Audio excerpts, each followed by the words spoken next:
like I said, the escort comes to meet us. It's one of the guys that he knew that he had hunted with. I didn't know this gentleman.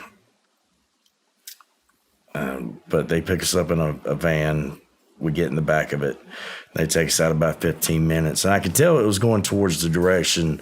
I don't know if you're familiar with Fort Bragg. I'm not. Okay.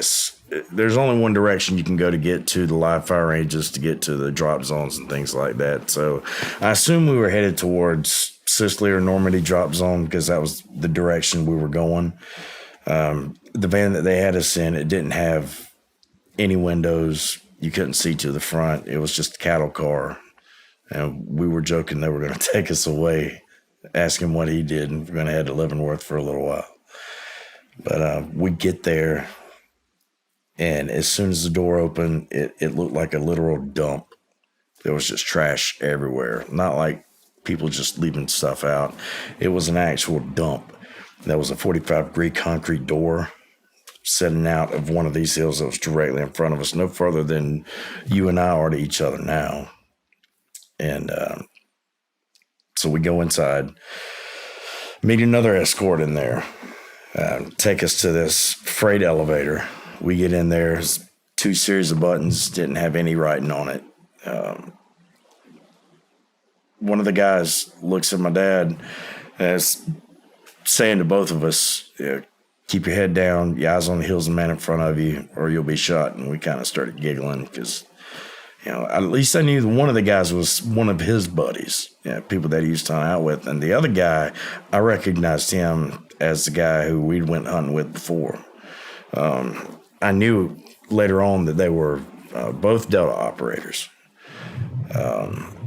If they were still active, I have no clue. Do you know their names? I do. Do you want to say their names? Absolutely not. Okay. And I'll tell you later why. But yeah, hell no.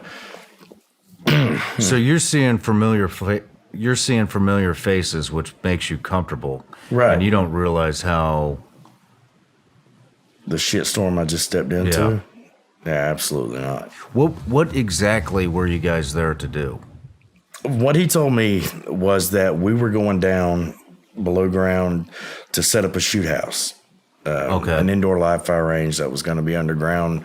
Nothing new. Again, I didn't think anything of it. We had done other shoot houses before with the open tops that can be viewed from above. Mm-hmm. With a catwalk. It didn't even phase you. It was just another day at work. Okay. And I was just there to help him out. But we get down, the doors open, and the first thing I see are these personnel connexes off to my right, the smaller ones, not the larger ones that you see scattered around, or like the ones you'd see on a big rig carrying around. These were the small ones. You would throw your personal gear in to go before you get shipped overseas. Mm-hmm. And as soon as I looked past them, I could see this giant monolithic slab just sitting there. At first, it didn't, once again, it didn't set off any alarms. I didn't think much of it, but the closer we got to it, I could feel this intense vibration. But you couldn't hear anything. It was dead silent in there. The loudest thing was the footsteps that I could hear. And what did the vibration feel like?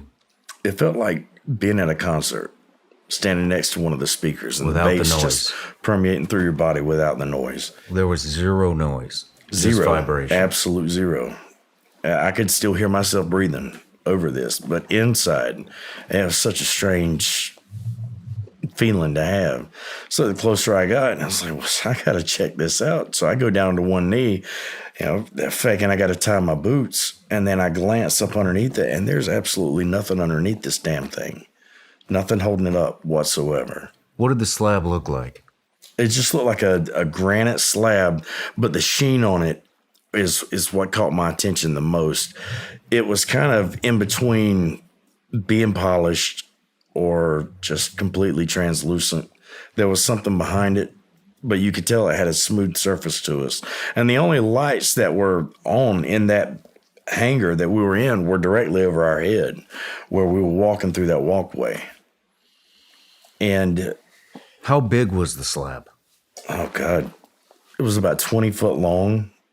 It was about 7 foot tall, and I couldn't tell how wide it was. By that point, I was already directly in front of it. So there's like it would be impossible for a human to even think about picking something like this up. Oh, there's no way. Okay. Even with the construction that we've done, if you had to pick up something like that to move it anywhere, you would need at least 3-4 cranes.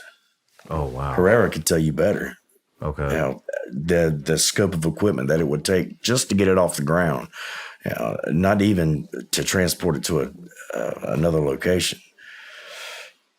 But at this point, I'm still down on my knee, and I'm looking, and behind it, I can see 2 people standing. The only thing I can see is their feet, but there's this boulder directly behind it, and it's on the ground. And I glance over my shoulder, and there's a guy with his back turned to me standing in front of another boulder identical of the other one that I could see up underneath the monolithic slab, and he's just pushing it with one hand.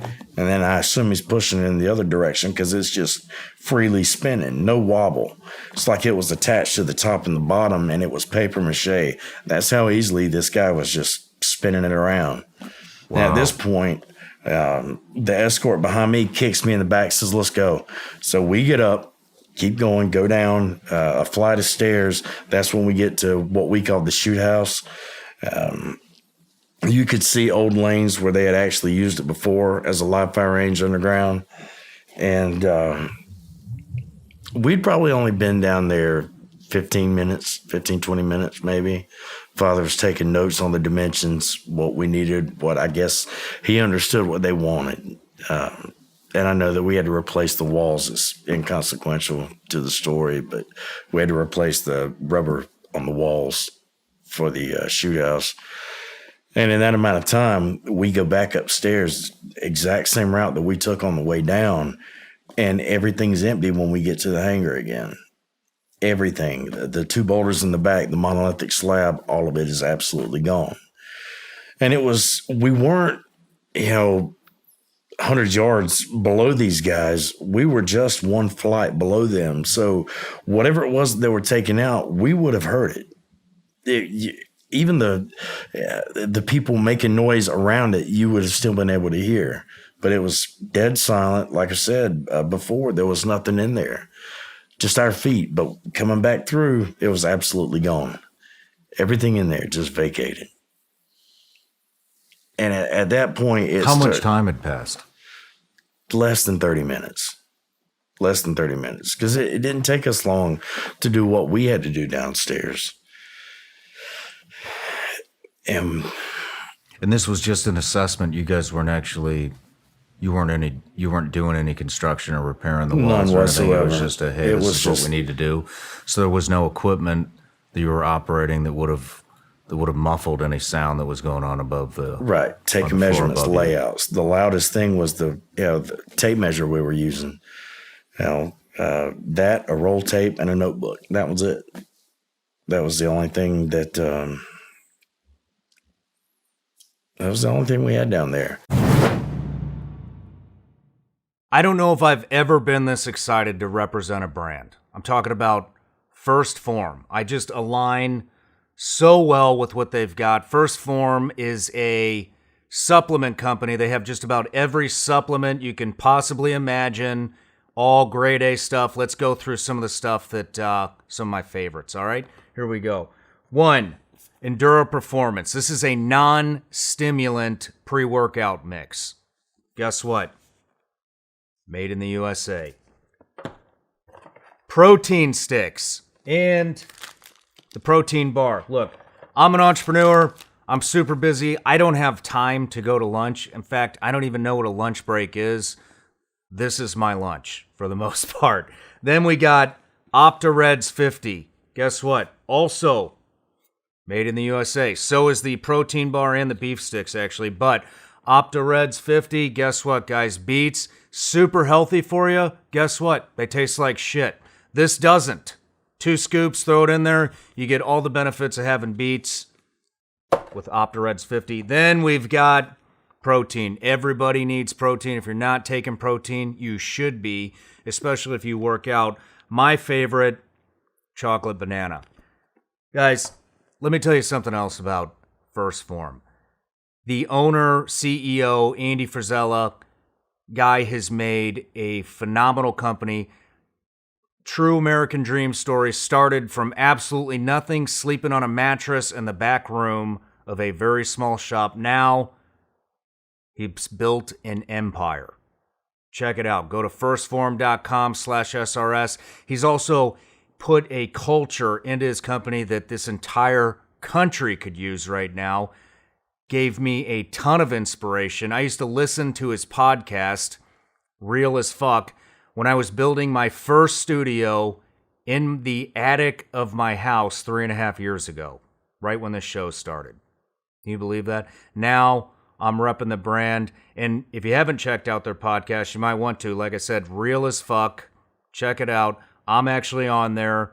I do a pretty decent job, but let me know what you think. Anyways, once again, go to firstform.com/SRS. And when you get there, if you order $75 or more worth of product, guess what? You're getting free shipping. But you're only getting that if you go to firstform.com/SRS. That's 1STPHORM/SRS. Ladies and gentlemen, this is a real American company that aligns with all the values that America stands for. Check them out. Why are people investing in emergency food supply kits all over the country right now? The answer is because as tensions continue to escalate in our country, our very fragile food supply chain is going to wind up failing again. That means you really need a proper supply of emergency food on hand before the disaster strikes. You'll breathe easier knowing you can feed your family in a crisis. Go to preparewithshawn.com for your 1-week emergency food supply. My Patriot Supply is the nation's largest preparedness company with millions of happy, worry-free customers. It comes in a nifty ammo can that's loaded with delicious foods. There's no skimping on these meals, offering 2,000 calories per day. Don't skip the special $30 in savings available this week only on the 1-week emergency food supply. Go to preparewithshawn.com. That's preparewithshawn.com. How far away from the slab did you feel the vibration? Did you feel it before you saw it? No. Whenever when the doors of the freight elevator opened and I looked down, I could see it. Okay. I mean, it was no farther than from here to that camera pod, 6-7 feet away from me. Whenever we were walking in, but what made me stop? It was that close, right? What made me stop was as close as we got. I noticed that in front of me with my dad and the other escort in front of him, it was almost like